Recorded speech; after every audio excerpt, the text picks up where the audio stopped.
नमस्कार दोस्तों, आप सभी का स्वागत है हमारे यूट्यूब चैनल अक्कू ज्ञान तक पर। आज इस वीडियो में बात करने वाला मोस्ट इंपॉर्टेंट करंट अफेयर्स के क्वेश्चन कौन कौन से हैं आज के उसके बारे में, जो कि आपके SSC, railway, NTPC, UPSC in exam में बहुत हेल्पफुल होगा। ठीक है, चलिए वीडियो शुरू करते हैं। तो हमारा पहला प्रश्न है कि night of the restless spirits stories from 1984 पुस्तक के लेखक कौन हैं? Who is the author of the book night of the restless spirits stories from 1984? तो ऑप्शन देख लेते हैं। ऑप्शन दिया हुआ हमारा ए है सरबप्रीत सिंह, बी है नीना राय, सी है अरुंधति राय, डी है विक्रम सेठ। तो ऑप्शन इसका ए सही है, सरबप्रीत सिंह। चलिए अब क्या इसके इंपॉर्टेंट पॉइंट है उसको देख लेते हैं। तो सरबप्रीत सिंह ने एक नई किताब night of the restless spirits stories from 1984 लिखी है, जिसमें लेखक सरबप्रीत सिंह ने इस पुस्तक में 1984 के सिख नरसंहार को इसमें बताया है। ठीक है, और इस पुस्तक में वास्तविक घटनाओं का काल्पनिक संस्करण दिया हुआ है, जिसमें 8 अध्याय शामिल हुए। ठीक है, यह सिखों पर कई जीवन और प्रभाव की प्रिज्म के माध्यम से 1948 की घटनाओं को दर्शाता है और पुस्तक पेंगुइन पब्लिकेशन द्वारा प्रकाशित की गई है।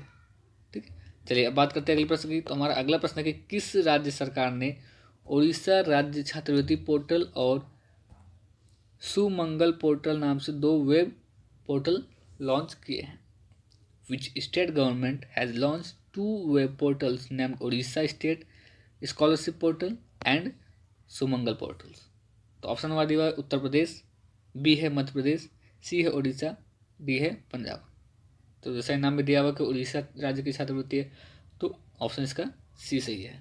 ठीक है, चलिए अब बात करते हैं अगले प्रश्न की। तुम्हारा अच्छा इसके इंपॉर्टेंट पॉइंट क्या है पहले उसको देख लेते हैं हम। तो इंपॉर्टेंट पॉइंट हमारा दिया हुआ है कि पूर्व पोर्टल राज्य के योग्य छात्रों को सहज और पारदर्शी तरीके से छात्रवृत्ति लाभ प्रदान करने में मददगार है, जबकि बाद वाला एक अंतर जाति विवाह प्रोत्साहन का लाभ उठाने में लोगों के लिए मददगार है। ठीक है, अब उड़ीसा राज्य की बात करते हैं तो उसके मुख्यमंत्री हैं नवीन पटनायक, जो कि ये बीजू जनता दल पार्टी से हैं। उड़ीसा राज्य की राजधानी भुवनेश्वर है और राज्यपाल है गणेशी लाल। ठीक है, अब उड़ीसा में एयरपोर्ट जो है वो Biju Patnaik international airport, Jharsuguda airport, Rourkela airport, Jaipur airport और सावित्री जिंदल एयरपोर्ट स्थित है यहाँ पर। ठीक है, चलिए अब बात करते हैं अगले प्रश्न की।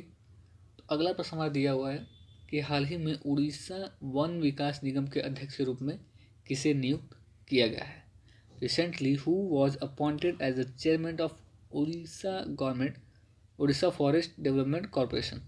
ऑप्शन देखते हैं। ऑप्शन ए है जीपी गर्ग, बी है राकेश सावंत, सी है मनोज पांडे, डी है पराग गुप्ता। तो ऑप्शन इसका डी सही है कि पराग गुप्ता को उड़ीसा वन विकास निगम के अध्यक्ष के रूप में नियुक्त किया गया है।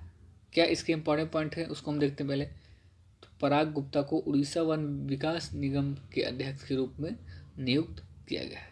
ठीक है, चलिए अब बात करते हैं अगले प्रश्न की। तो अगला प्रश्न हमारा दिया हुआ है कि हाल ही में डॉक्टर तुलसीदास चुग पुरस्कार 2020 के लिए किसे चुना गया है?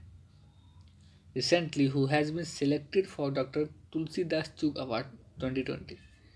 तो ऑप्शन देखते हैं। ऑप्शन ए है संतोष राणा, बी है जयंत शर्मा, सी है डॉक्टर सतीश मिश्रा, डी है हेमंत खत्री। तो ऑप्शन इसका सी सही है, डॉक्टर सतीश मिश्रा को हाल ही में डॉक्टर तुलसीदास चुग पुरस्कार 2020 के लिए सम्मानित किया जाएगा। ठीक है, चलिए इसके क्या इंपॉर्टेंट पॉइंट है उसको देख लेते हैं। तो national academy of medical science India ने प्रिंसिपल साइंटिस्ट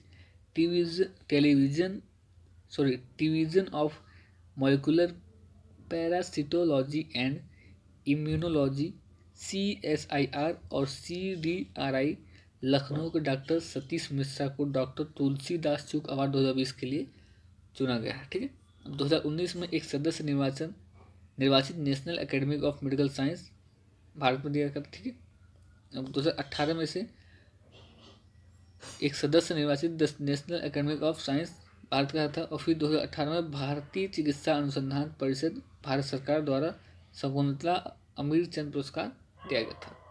जैव प्रौद्योगिकी विभाग भारत सरकार द्वारा 2013 में रामलिंग स्वामी री एंट्री फेलोशिप को दिया गया था। चलिए बात करते हैं अगले प्रश्न की। तो अगला प्रश्न हमारा है कि हाल ही में किस राज्य के पूर्व मुख्यमंत्री और राज्य के दिग्गज नेता केशुभाई पटेल का निधन हो गया है।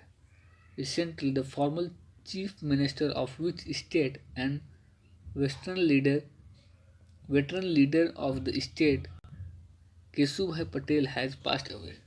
तो ऑप्शन हमारा दिया हुआ है कर्नाटक, बी है गुजरात, सी राजस्थान, डी पंजाब।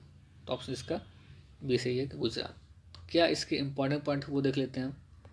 तो ये 92 साल के थे। गुजरात के 2 बार मुख्यमंत्री रह चुके थे। केशुभाई पटेल जो गुजरात के उप मंत्री का भी पद संभाल चुके थे। और पटेल का जन्म जो है वो जूनागढ़ में 24 जुलाई 1928 को हुआ था, केशुभाई पटेल का। ठीक है, वो काफ़ी कम उम्र में ही राष्ट्रीय संघ ज्वाइन कर लिए थे। और केशुभाई पटेल ने 2012 में बीजेपी को छोड़ दिया था और अपनी नई पार्टी गुजरात परिवर्तन बनाई। ठीक, हालांकि 2014 में केशुभाई पटेल ने अपनी पार्टी का विलय फिर से बीजेपी में कर लिया था, मतलब बीजेपी के साथ गठबंधन कर लिया एक तरह से। ठीक है, चलिए बात करते हैं अगला प्रश्न की। अगला प्रश्न शुरू करें उससे पहले आपसे रिक्वेस्ट है, अगर आपने चैनल को सब्सक्राइब नहीं किया है, चैनल पर नए हैं तो चैनल को सब्सक्राइब कर लें, बेल आइकन को दबाएं, जिससे आने वाली वीडियोस की नोटिफिकेशन आपको मिलती रहेंगी। इस वीडियोस पर आपको गवर्नमेंट जॉब के सिलेबस और उनकी वैकेंसी डिटेल ये सब आपको प्रोवाइड होते रहेंगे। ठीक है, अगर आपको इस वीडियो की PDF चाहिए तो आप हमारे टेलीग्राम पेज पर ले सकते हैं, उसका लिंक डिस्क्रिप्शन में दिया हुआ है। वहाँ पर आपको और भी सारे PDF स्टडी से रिलेटेड मिल जाएंगे। ठीक है, चलिए बात करते हैं अगले प्रश्न की। तो अगला प्रश्न हमारा UN global climate action award 2020 किसने जीता है। Who has won the UN global climate award 2020। Option देखते हैं तो ग्रीन पीस, ग्रेटा यूनबर्ग और national oceanic and atmospheric administration. और डी हमारा है कि ग्लोबल हिमालयन एक्सपीडिशन। तो ऑप्शन इसका डी सही है। क्या इसके इंपॉर्टेंट पॉइंट है उसको देखते हैं। तो भारतीय संगठन ने पर्यटन और प्रौद्योगिकी का इस्तेमाल दूर दराज के समुदाय और सौर ऊर्जा उपलब्ध कराने, कोविड महामारी के बीच जलवायु परिवर्तन से मुकाबला करने हेतु संयुक्त राष्ट्र का प्रतिष्ठित पुरस्कार को जीता है। ठीक है, ग्लोबल हिमालयन एक्सपीडिशन, जिसे हम GHE के नाम से जानते हैं, 2020 के UN global climate action award 2020 के विजेताओं में शामिल हुआ है। अब GHE सुदूर समुदायों तक सौर ऊर्जा लाने के लिए पर्यटन और प्रौद्योगिकी का उपयोग करने वाला पहला संगठन बन गया है। ठीक है, चलिए बात करते हैं अगले प्रश्न की। और हाँ, अगर आप हमारे इंस्टाग्राम पेज को अगर आपने फॉलो नहीं किया है तो वहाँ पर जाकर फॉलो कर ले, क्योंकि वहाँ पर आपको अगर डेली क्विज आपका वीडियो क्वेश्चंस के चाहिए आपको हर अलग अलग सब्जेक्ट के, तो वहाँ पर प्रोवाइड होते रहेंगे आपको। ठीक है, तो चलिए बात करते हैं, उसका लिंक मैंने डिस्क्रिप्शन में दिया हुआ है, आप वहाँ से आके फॉलो कर सकते हैं। चलिए बात करते हैं अगले प्रश्न की। तो अगला प्रश्न हमारा है किस राज्य सरकार ने बिना परमिट के राज्य में शराब ले जाने पर प्रतिबंध लगा दिया है। Which state government has banned the carrying of liquor in the state without permit. Option दिया है पंजाब, गुजरात, बिहार, आंध्र प्रदेश। तो ऑप्शन इसका डी सही है, आंध्र प्रदेश। क्या इसके इम्पोर्टेंट पॉइंट्स हैं उसको हम देखते हैं। तो आंध्र प्रदेश सरकार ने राजस्व का नुकसान रोकने के प्रयास के तहत एक आदेश जारी करके बिना आबकारी शुल्क यानी एक्साइज ड्यूटी के भुगतान की अन्य राज्यों से शराब के परिवहन पर रोक लगा दी है। ये पिछले साल अक्टूबर में जारी एक सरकारी आदेश की जगह लेगा, जिसमें प्रत्येक व्यक्ति को परमिट या लाइसेंस के बिना 3 बोतल शराब रखने की अनुमति नहीं दी जाएगी। और अब तक यहाँ तक व्यक्तिगत उपयोग के लिए भी कोई राज्य से बाहर शराब नहीं ले जा सकता। चलिए अब बात करते हैं अगले प्रश्न की। तो अगला प्रश्न है कि हाल ही में रानी पद्मावती का एक स्मारक कहाँ बनाया गया है, कहाँ बनाया जाएगा। Where will the memorial of Rani Padmavati be built recently. Option देखते हैं भोपाल, इंदौर, ग्वालियर, दिल्ली। तो ऑप्शन इसका ए सही है। भोपाल में हाल ही में रानी पद्मावती का एक स्मारक बनाया जाएगा। चलिए बात करते हैं अगले प्रश्न की। तो अगला प्रश्न, इसके पहले क्या इंपॉर्टेंट पॉइंट है उसको देख लें हम। तो इसमें मुख्यमंत्री शिवराज सिंह चौहान ने भोपाल में रानी पद्मावती की याद में एक स्मारक बनाने की घोषणा की है। यानी पद्मावती पर एक अध्याय राज्य में स्कूल के पाठ्यक्रम में शामिल किया जाएगा। महारानी पद्मावती के स्मारक के लिए भोपाल में मनु आभान की टोकरी में एक भूमि आरक्षित की है।